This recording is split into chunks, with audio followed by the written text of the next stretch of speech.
This week on Scotty's Garage, we're fitting a mini spool to our 12x2K Falcon.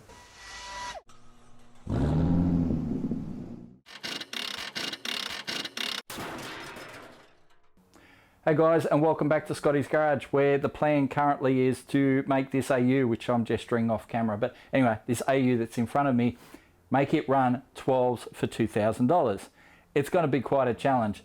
And we've had a bunch of people join in on the challenge. You know, it's got a lot of people excited, and I think we're up to about 8 cars right now. And I'm going to put the links in the descriptions of the various ones that are on YouTube. Some of them are not on YouTube, unfortunately, but most of the guys are documenting their builds on YouTube.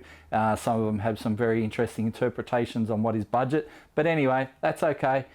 It's going to be cool. We're going to see some interesting cars show up on Australia Day, I think, and it should be a lot of fun. I should say that really at the start, I just started doing this for me. This is just a me thing to go and have fun and, you know, get a few viewers on our YouTube channel and stuff like that.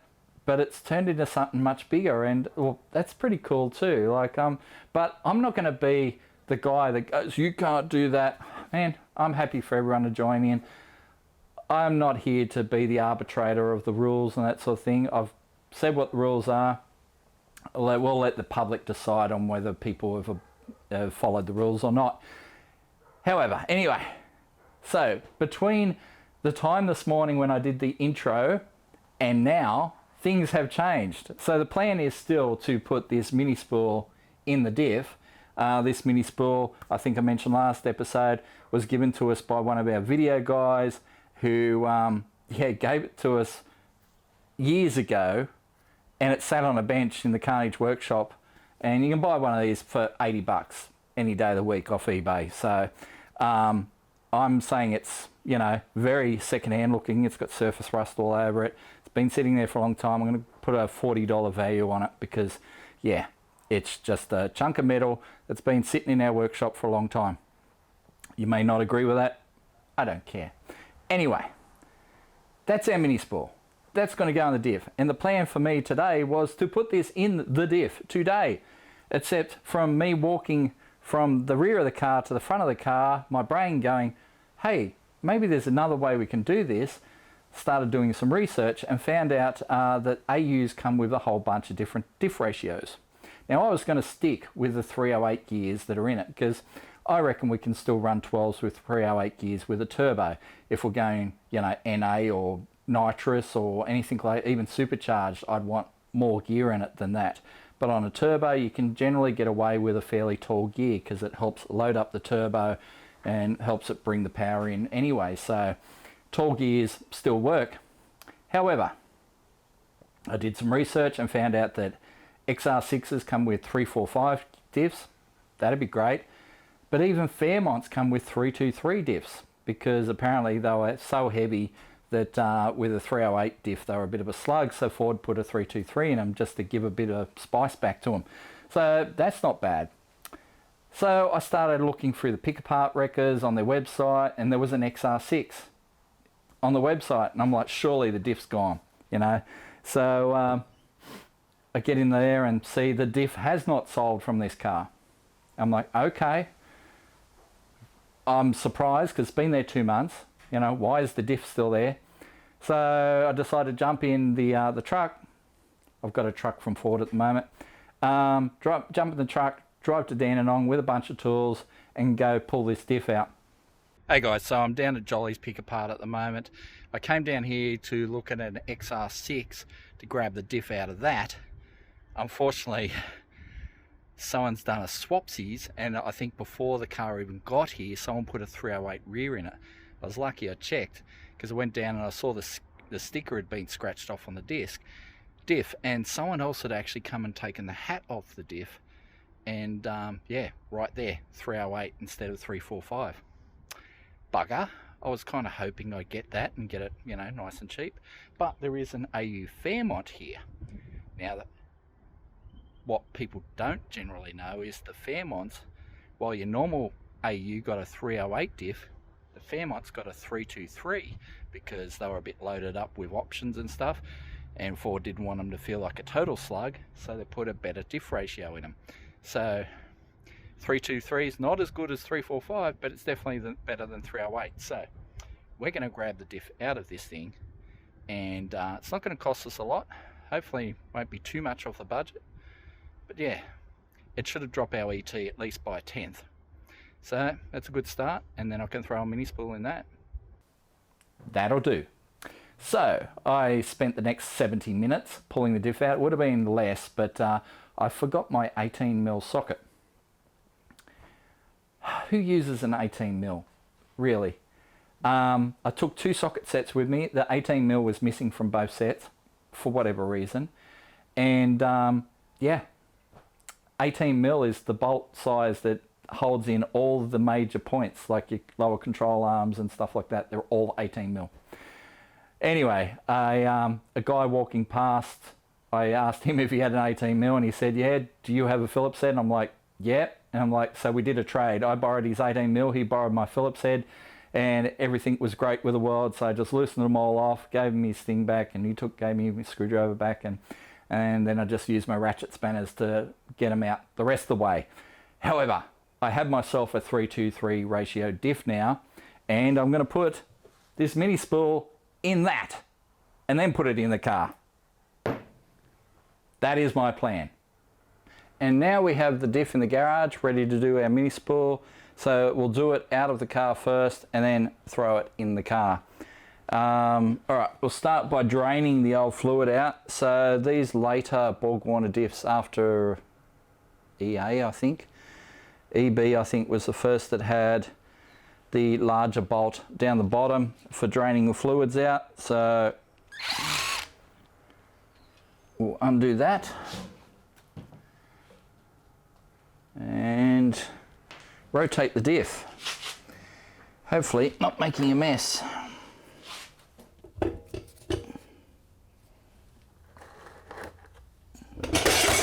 Jesus. Well, it doesn't seem to have much oil, which is a little bit disturbing. Let's take the rest of the bolts off.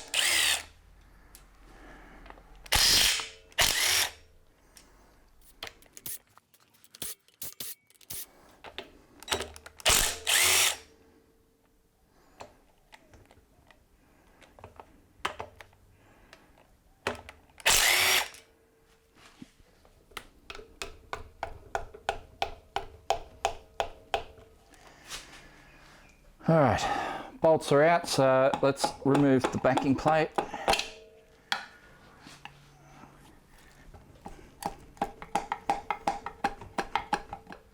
Just be careful if you're balancing them on jack stands like I am here. They can wobble off, and you know, you saw I nearly lost it there before when I was draining the diff. That could have been all kinds of messy, and still could be.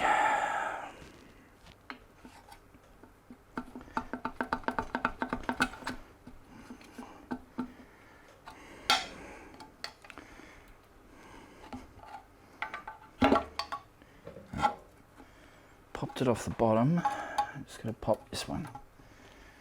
Lovely stench of diff oil.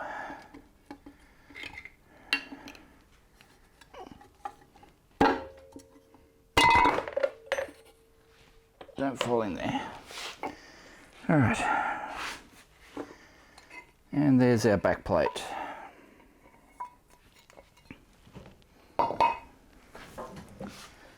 And yep, wasn't a lot of oil in there, which is disturbing, but okay, it's just your typical 4-pinion open center diff, nothing fancy. Let's get a rag, make sure it is 323.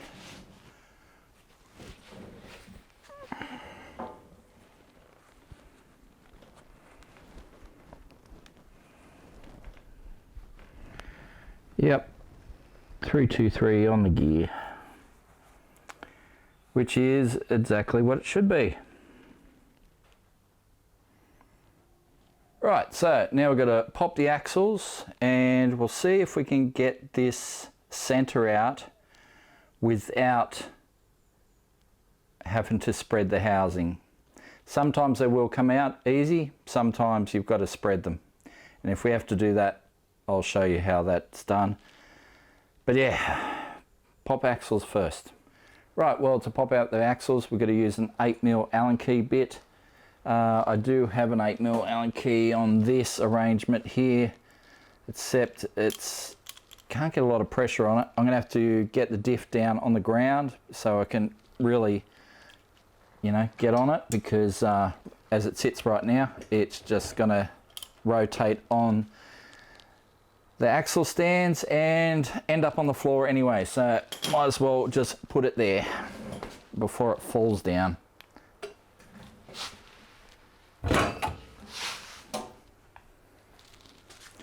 Just chuck this rag under the center so it only leaks onto the rag.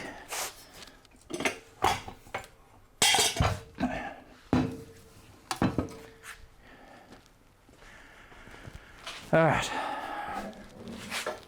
Okay, so let's try this. Rotate to that. Where's one there? Otherwise, it's going to be a trip down to a hardware store. Oh, that's tight. I'm worried that's going to break that bit. Yeah, that bit is not really intended for that sort of force. All right, looks like it's a trip down to the hardware store, get ourselves a proper 8mm socket bit, and we'll use it on the old Ugga Dugga. Okay, so I have returned from the barn of hammers with this little beauty. It is an 8mm hex drive. Oh, and I've got them on my big breaker bar, so hopefully it does not break the actual fitting. There we go. It's always a good idea to loosen them off before you go hitting them with a power tool. Yeah, that's pretty good.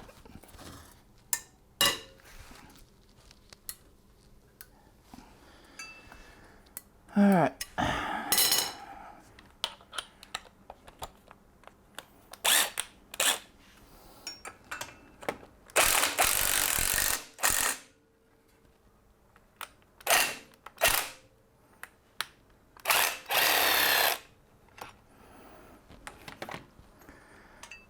That you come. Whoa.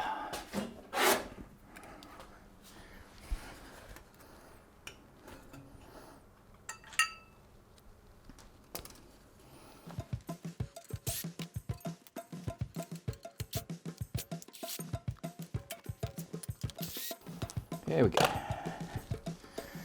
All right. Whew. Now the other end.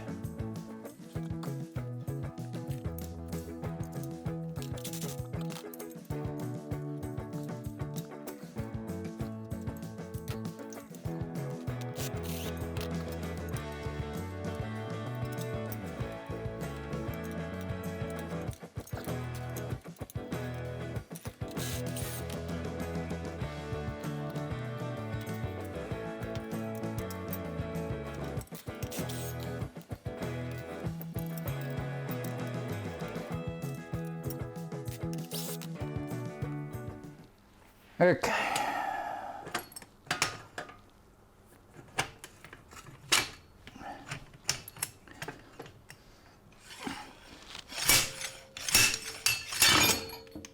And there's one.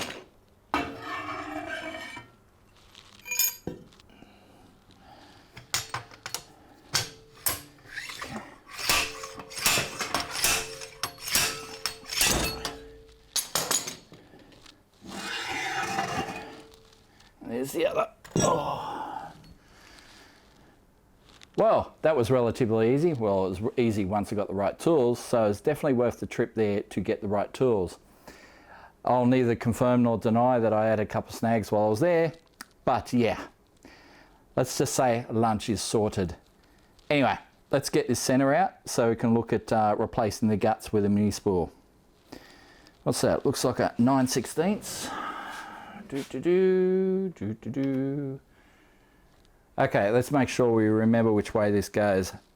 Top is that way, bottom is this way. Make sure that the shims go in the same way as they came out.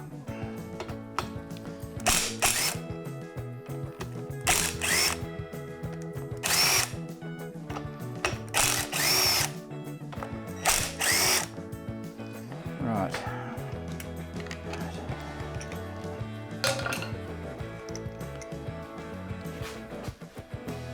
That way.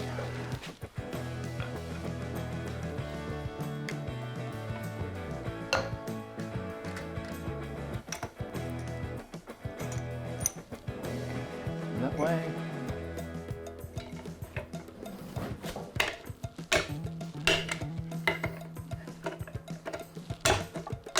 Whoa. Well, look at that. That might have been the way to do it.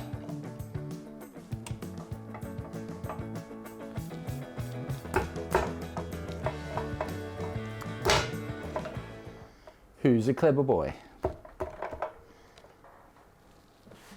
For a moment there, I did not think it was going to come out, but it's definitely loose. I just got to go the rest of the way. Here we go. All right, I better clear off a bench so I can put this somewhere to work on it. Right, so this is your typical Borg-Warner diff centre.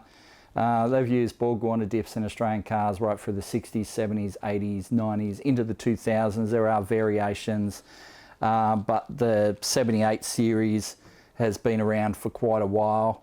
And, you know, like when they did the changeover point in the, say, the VLs, you know, so your 6-cylinder, naturally aspirated 6-cylinder VL got 25 splines. You know, and a lot of Aussie cars had 25 splines before that. And then at that point where they had the VL turbos and the VL V8s, they got 28 splines, and then everything after that got 28 splines. So all your VN Commodores, VRs, VS, all that stuff, 28 spline. So, yeah, we've seen a lot of VL turbos run 9s with 28 spline Borg-Warners in the car. In fact, the Carnage Lexan still has a 28 spline diff in it. So does Superman. It has 28 spline diff in it. So Superman's gone mid-12s, not a problem. Carnage Lexan's gone 10.3 at 136 mile an hour with a trans brake and never broken an axle. So yeah, they're a good diff. For what they are a very good diff.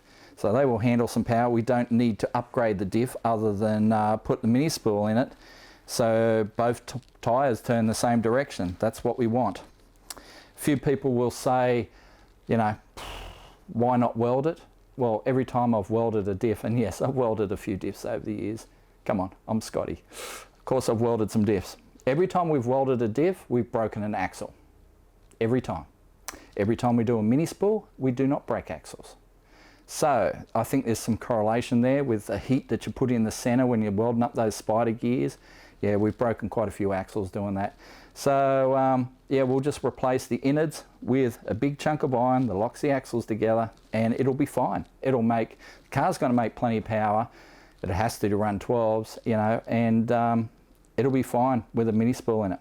So these are all left-hand thread, so we'll have to undo them that way, and we've got to push out these pins as well. But yeah, this shouldn't be too hard at all. Hopefully, he says.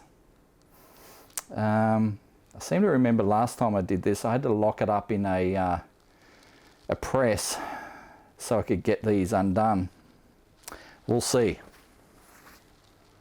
I just realised I said the wrong thing before. I said undo it that way. No, I have to undo it that way. So undoing it clockwise. Let's see.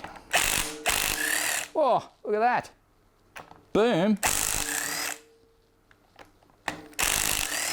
Go, Ryobi. Who's your daddy? Yeah, mama. Look at that.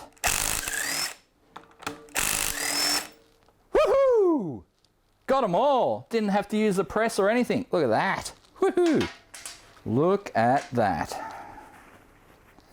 All right. Knock the ring gear off. I don't have a soft hammer, do I? Yeah.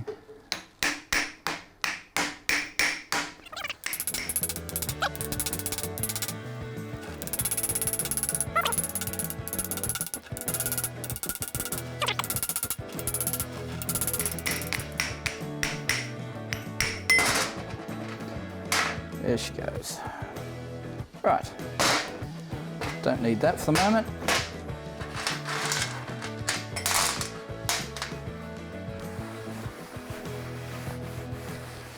Okay. Let's knock these pins out. So the center has 3 roll pins. One there, and one over here. We have to knock them all through because they secure these large side pins, which are the pinion pins that the gears all rotate on. So we're going to knock these ones through and then knock those ones through. Alright, let's knock these through. That might be too big. Let's try this one.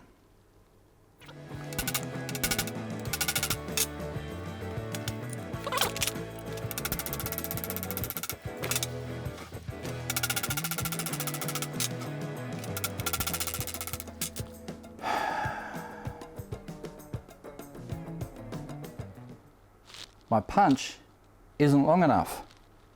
Gets them right near the end, but hasn't got quite enough length to go all the way. Alright, I'm going to have to find something else just to push them out the final bit, because I don't think any of these bits are going to be long enough. Well, this is definitely not correct and proper, but I'm going to do it. So I've got a little drill bit here, pokes through to there.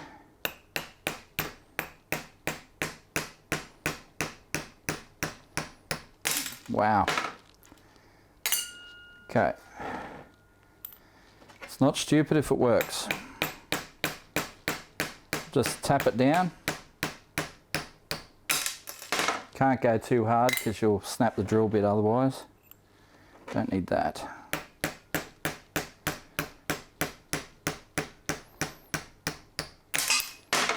Okay.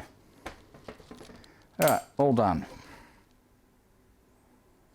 Now we've got to split the center. So even though the pins have been all removed, it's still got just a little bit of tension holding it together. Not a lot. Won't take much. So we'll just get the chisel there.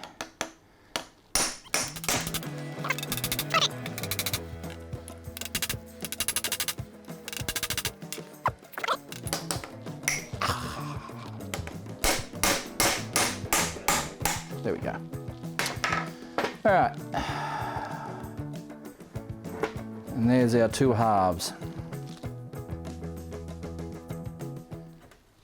All right, so this side we can get rid of straight away. Don't need him. This side we have to push the pins out. So we've got 1 long pin that goes right through there, and then 2 shorter pins which go through there. So we take the long pin out first, and then we drive out the shorter pins. So these are the 4 pinion gears, which refer to it being a 4-pinion diff.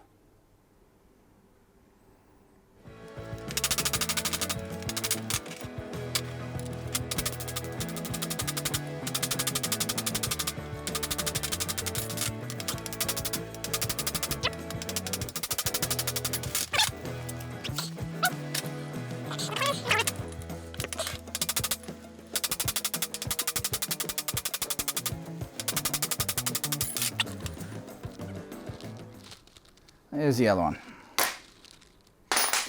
Now all the guts can come out.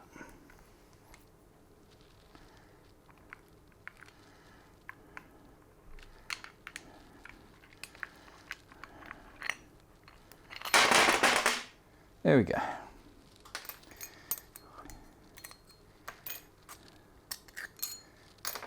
Now it's just an empty shell. Okay.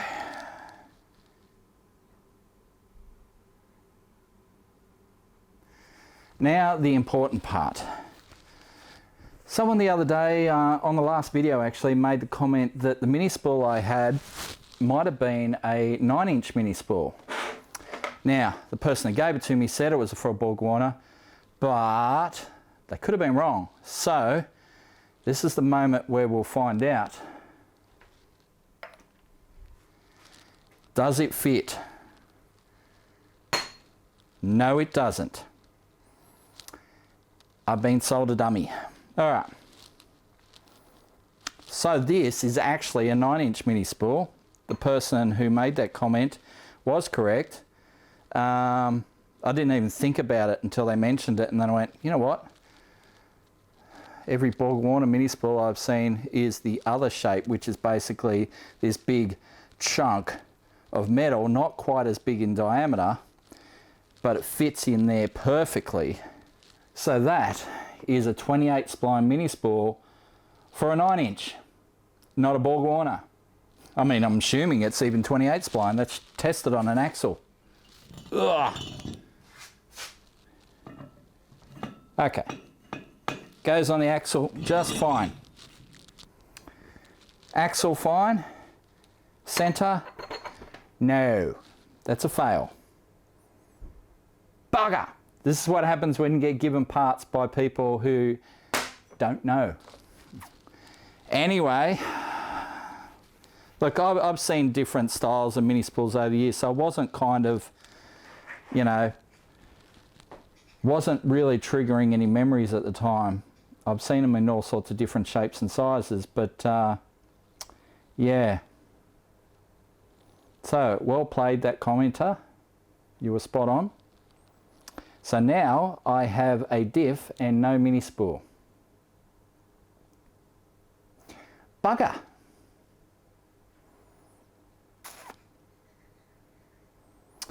All right. I guess I don't want to really finish the episode up there, but I have some exciting stuff to tell you about, but I don't want to make it part of this episode either, because it's so cool that it warrants its own episode. Well, what have we learnt?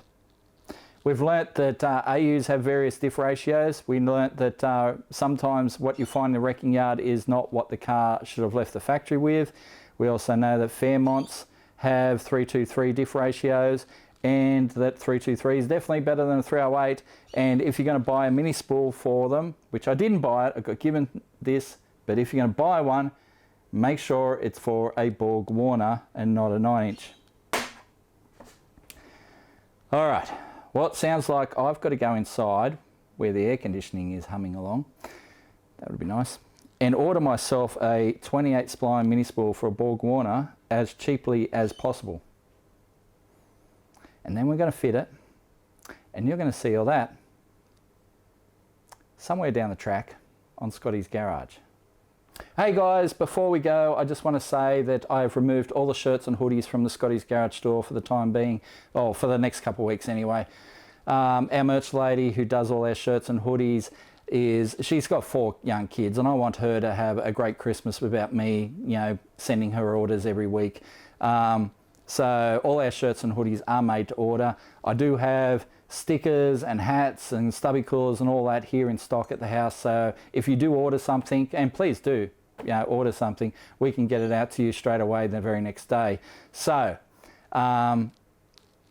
yeah, that's why there will be no shirts and hoodies on the store for the next couple of weeks, at least until after Summer Nats. So anyway, I want to wish you all a Merry Christmas. This is the last episode before we get to Christmas. So I want you all to have a great Christmas. Enjoy your time off with your family. Thank you for your support over the last 6 months. I mean, we have kickstarted Scotty's Garage again and turned it into something pretty amazing, I think. You know, the channel was basically dead, you know, and we have revived it. We've added 10,000 more subscribers than we had, and it's just been an amazing response. And I think next year is going to be even bigger, because I have some massive plans for next year. It's going to be great. So please come back and watch. 12s for 2K has just turned into this this monster that, yeah, I did not plan for, but it's doing really well, you know, and we're getting good views on it and got all these guys building. So Australia Day should be fantastic at Heathcote Park Raceway. Should be great. I've already talked to Lance about that. He's really excited about us coming out, and that's going to be fantastic as well. So I don't have a lot of time to finish this car off, to be honest, so I better get some stuff ordered. Please keep supporting the channel. It's been fantastic. We're going to do some amazing things in 2025, and you're going to see all that on future episodes of Scotty's Garage.